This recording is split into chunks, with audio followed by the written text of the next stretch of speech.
गहरी शांत रात में अबू जहल के नेतृत्व में कुछ काफिरों ने पैगंबर मोहम्मद सल्लल्लाहु अलैहि वसल्लम के घर को घेर लिया। हर एक के हाथ में खुली तलवार थी और उनका एकमात्र उद्देश्य ये था कि जब हजरत मोहम्मद सल्लल्लाहु अलैहि वसल्लम तहज्जुद की नमाज पढ़ने के लिए बाहर आएंगे तो उन्हें बेरहमी से मार दिया जाएगा। दूसरी ओर महान अल्लाह रब्बुल आलमीन ने फरिश्ते जिब्राइल को पैगंबर मोहम्मद सल्लल्लाहु अलैहि वसल्लम के घर भेजा। फरिश्ते जिब्राइल अलैहिस्सलाम आए और हजरत मोहम्मद सल्लल्लाहु अलैहि वसल्लम को नींद से जगाया और कहा, हे रसूल अल्लाह, इस घर में अब एक पल भी रहना संभव नहीं है। काफिर योद्धाओं ने आपके घर को घेर लिया है। जब आप घर से बाहर निकलेंगे तो वे आपको मार डालेंगे, इसलिए आपको अभी इस घर को छोड़कर मदीना की ओर हिजरत करनी होगी। ये कहकर जिब्राइल अलैहिस्सलाम गायब हो गए।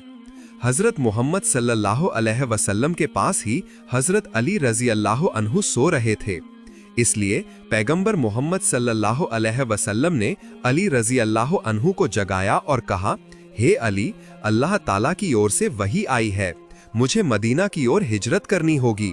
यहाँ अब एक पल भी रहना संभव नहीं है। अबू जहल के नेतृत्व में कुछ काफिरों ने मेरे घर को घेर लिया है। नबी की बात सुनकर अली रजी अल्लाह अन्हु ने कहा, हे रसूल अल्लाह, आप एक पल भी देर न करें, आप मदीना की ओर यात्रा शुरू करें। मैं आपकी जगह आपकी चादर ओढ़कर सो जाऊंगा। सुबह काफिर सैनिक आकर मुझे मोहम्मद सल्लल्लाहु अलैहि वसल्लम समझकर टुकड़े टुकड़े कर देंगे, लेकिन मुझे इसमें जरा भी दुख नहीं होगा। मैं बल्कि आनंद महसूस करूंगा कि मेरे माध्यम से अल्लाह ताला ने अपने नबी की रक्षा की है। इसके बाद हजरत मोहम्मद सल्लल्लाहु अलैहि वसल्लम ने घर का दरवाजा खोला और एक मुट्ठी रेत हाथ में लेकर सामने की ओर फेंकी। अल्लाह रब्बुल आलमीन की चमत्कारी शक्ति से वो रेत के कण हर काफिर योद्धा की आंखों में जा पड़े और वे छटपटाने लगे। इस अवसर का लाभ उठाकर रसूल मोहम्मद सल्लल्लाहु अलैहि वसल्लम घर से बाहर निकल गए। फिर हजरत मोहम्मद सल्लल्लाहु अलैहि वसल्लम अबू बकर रजी अल्लाह अन्हु के घर पहुंचे और केवल एक बार दरवाजा खटखटाया, तुरंत दरवाजा खुल गया। तब पैगंबर मोहम्मद सल्लल्लाहु अलैहि वसल्लम ने आश्चर्यचकित होकर कहा, हे अबू बकर, इतनी गहरी रात में केवल एक बार खटखटाने के साथ ही दरवाजा खोल दिया, क्या तुम सोए नहीं थे? तब हजरत अबू बकर रजी अल्लाह अन्हु ने कहा, हे रसूल अल्लाह, आज से 6 महीने पहले आपने कहा था कि किसी दिन आप हिजरत करेंगे और आपके हिजरत के साथ ही मैं होऊंगा। उस दिन से आज तक किसी रात मैंने बिस्तर पर पीठ नहीं लगाई है। कब आकर मेरे रसूल मुझे बुला लेंगे, मैं अबू बकर का दरवाजा खोलने में अगर देर हुई तो न जाने अबू जहल आकर मेरे नबी को चोट पहुंचाएगा।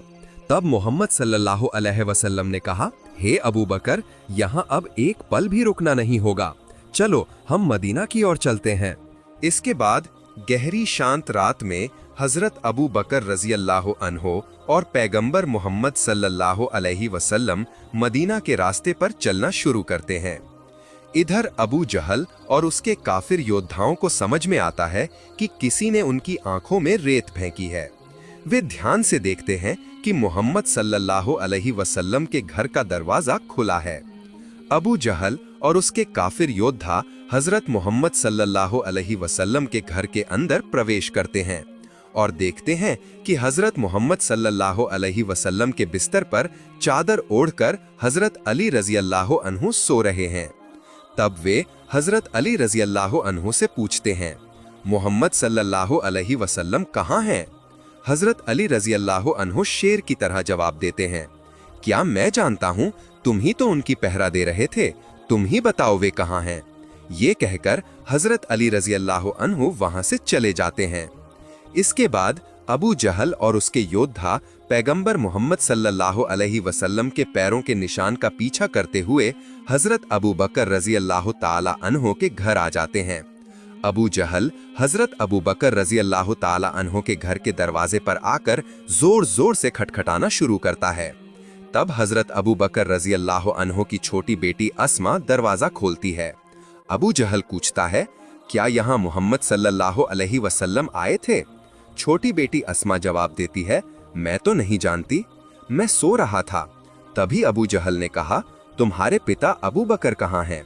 अस्मा ने कहा, मेरे पिता घर पर नहीं हैं, मुझे नहीं पता कि वे कहाँ हैं। अबू जहल गुस्से से फट पड़ा और छोटी लड़की अस्मा के सिर पर इतनी जोर से मारा कि अस्मा के कान से तुरंत खून बहने लगा और अस्मा जमीन पर गिरकर चिल्लाने लगी और कहने लगी, बाबा बाबा, अबू जहल मुझे मार रहा है। दूसरी ओर पैगंबर मोहम्मद सल्लल्लाहु अलैहि वसल्लम और हजरत अबू बकर रजी अल्लाह अन्हो रेगिस्तान के रास्ते मदीना की ओर जा रहे थे। ठीक उसी समय अचानक छोटी लड़की अस्मा का रोना हजरत अबू बकर रजी अल्लाह अन्हो के कानों तक पहुंच गया। हजरत अबू बकर रजी अल्लाह अन्हो ने स्पष्ट सुना कि उनकी बेटी अस्मा बाबा बाबा कहकर चिल्ला रही है।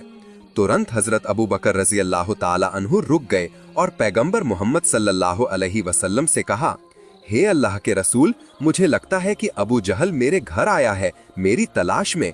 मुझे न पाकर शायद मेरी छोटी बेटी अस्मा पर अत्याचार कर रहा है। तब पैगंबर मोहम्मद सल्लल्लाहु अलैहि वसल्लम ने कोमल स्वर में कहा, हे अबू बकर, क्या तुम घर वापस जाना चाहते हो?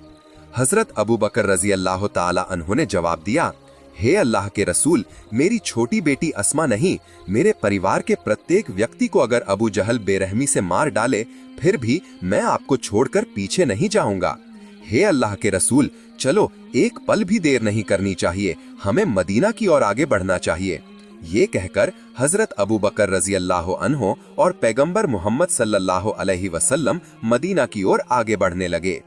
फिर चलते चलते एक समय पैगंबर मोहम्मद सल्लल्लाहु अलैहि वसल्लम ने कहा, हे अबू बकर, सुबह सादिक हो गई है, कुछ ही देर में सुबह हो जाएगी और सुबह काफिर सैनिक हमें दूर से देख सकते हैं, इसलिए चलो किसी एक जगह हमें शरण लेनी होगी। तब हजरत अबू बकर रजी अल्लाह अन्हो ने कहा, हे अल्लाह के रसूल, सामने एक पहाड़ दिखाई दे रहा है, उस पहाड़ की किसी एक गुफा में हम शरण लेंगे। इसके बाद पैगंबर मोहम्मद सल्लल्लाहु अलैहि वसल्लम और हजरत अबू बकर रजी अल्लाह अन्हु उस पहाड़ पर चढ़े। तब हजरत अबू बकर रजी अल्लाह अन्हु ने कहा, हे अल्लाह के रसूल, पहाड़ की गुफा में बहुत सारे जहरीले सांप हो सकते हैं, आप थोड़ा बाहर इंतजार करें, मैं अंदर जांच करके आता हूँ। ये कहकर हजरत अबू बकर रजी अल्लाह अन्हु गुफा के अंदर प्रवेश करते हैं और गुफा साफ करके फिर पैगंबर मोहम्मद सल्लल्लाहु अलैहि वसल्लम को बुलाया। रेगिस्तान में पैगंबर मोहम्मद सल्लल्लाहु अलैहि वसल्लम चलते चलते बहुत थक गए थे, इसलिए पैगंबर मोहम्मद सल्लल्लाहु अलैहि वसल्लम हजरत अबू बकर रजी अल्लाह अन्हु की जांघ पर सिर रखकर थोड़ा आराम करने लगे। हजरत अबू बकर रजी अल्लाह अन्हु ने देखा कि पहाड़ की गुफा के अंदर बहुत सारे जहरीले सांपों के बिल दिखाई दे रहे हैं। हजरत अबू बकर रजी अल्लाह ने सोचा कि इन बिलों से जहरीले सांप निकलकर अल्लाह के नबी को चोट न पहुंचाएं। ये सोचकर हजरत अबू बकर रजी अल्लाह ने बिलों को बंद करना शुरू कर दिया। हजरत अबू बकर के शरीर पर एक चादर थी, उन्होंने उस चादर को फाड़ फाड़ कर प्रत्येक बिल को बंद करना शुरू कर दिया, लेकिन एक बिल बंद करने के लिए उनके पास चादर नहीं थी। हजरत अबू बकर रजी अल्लाह अन्हु ने तब उस बिल को अपने पैर से दबा दिया ताकि उस बिल से कोई जहरीला सांप बाहर न निकल सके। हजरत अबू बकर रजी अल्लाह ने उस बिल के मुंह पर दृढ़ता से पैर रखकर उसे रोक रखा था। उस बिल की अंधेरी गहराई में एक जहरीला सांप छिपा हुआ था। सांप बार बार बिल से बाहर आने के लिए छटपटा रहा था, लेकिन हजरत अबू बकर का पैर उसे रोके हुए था। एक समय उस विषधर सांप ने उनके पैर पर हमला किया, एक बार नहीं बल्कि लगातार 3 बार। तीव्र दर्द उनके शरीर में फैल गया। हजरत अबू बकर समझ गए कि किसी जहरीले प्राणी ने उनके पैर पर हमला किया है, फिर भी उन्होंने अपना पैर 1 इंच भी नहीं हटाया। सांप का जहर उनके शरीर में फैल गया, उनका शरीर नीला पड़ गया और उनकी आंखों से आंसू बहने लगे।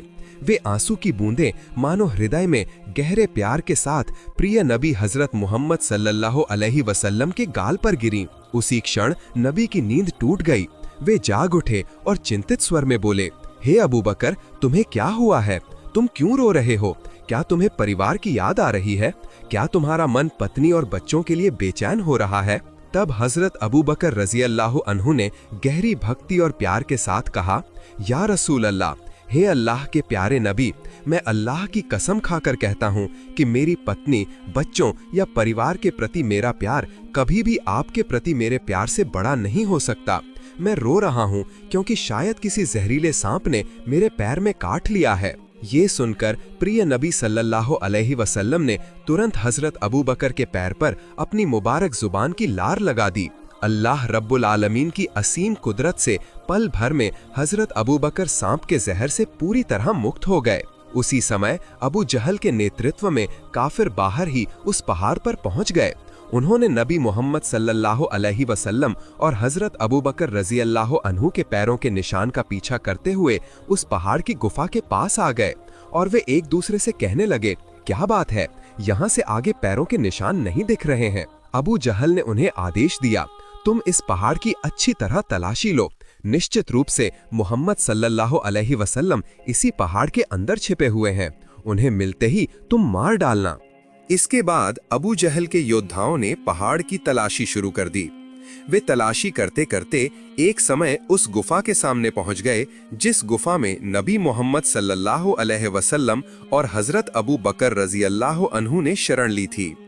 महान अल्लाह रब्बुल आलमीन के आदेश से उस पहाड़ की गुफा के मुंह पर एक मकड़ी ने जाला बुना और एक कबूतर ने उस पहाड़ की गुफा के मुंह पर घोंसला बनाकर अंडे देना शुरू कर दिया।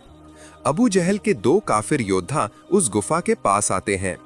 एक काफिर योद्धा कहता है, मैं निश्चित हूं कि इसी गुफा के अंदर मोहम्मद और अबू बकर घुसे हैं।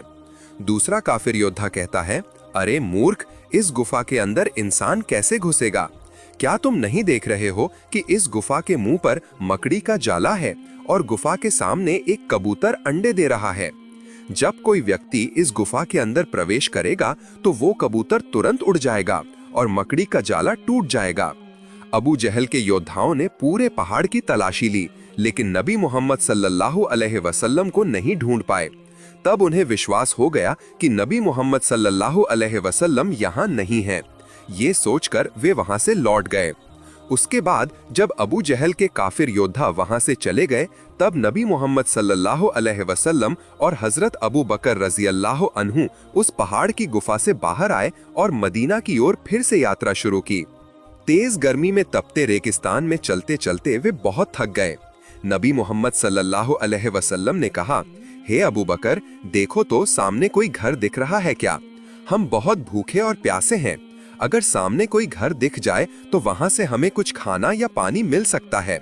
तब हजरत अबू बकर रजी अल्लाह अन्हु ने कहा, हे रसूलुल्लाह, इस रेगिस्तान में तो कोई घर नहीं दिख रहा है, लेकिन वो जो थोड़ी दूर पर एक घर जैसा कुछ दिख रहा है, चलिए हम उस ओर आगे बढ़ते हैं। फिर कुछ दूर आगे जाने के बाद नबी मोहम्मद सल्लल्लाहु अलैहि वसल्लम और हजरत अबू बकर रजी अल्लाह अन्हु उस घर के पास पहुंचे और वे बहुत आश्चर्यचकित हुए। आसपास कोई घर नहीं था। ऐसे सुनसान रेगिस्तान में ये घर कहां से आया? इतना कुछ न सोचते हुए नबी मोहम्मद सल्लल्लाहु अलैहि वसल्लम और हजरत अबू बकर रजी अल्लाह अन्हु उस घर के अंदर प्रवेश कर गए। नबी मोहम्मद सल्लल्लाहु अलैहि वसल्लम ने कहा, हे अबू बकर, देखो तो घर में कोई है क्या? तब हजरत अबू बकर रजी अल्लाह अन्हु ने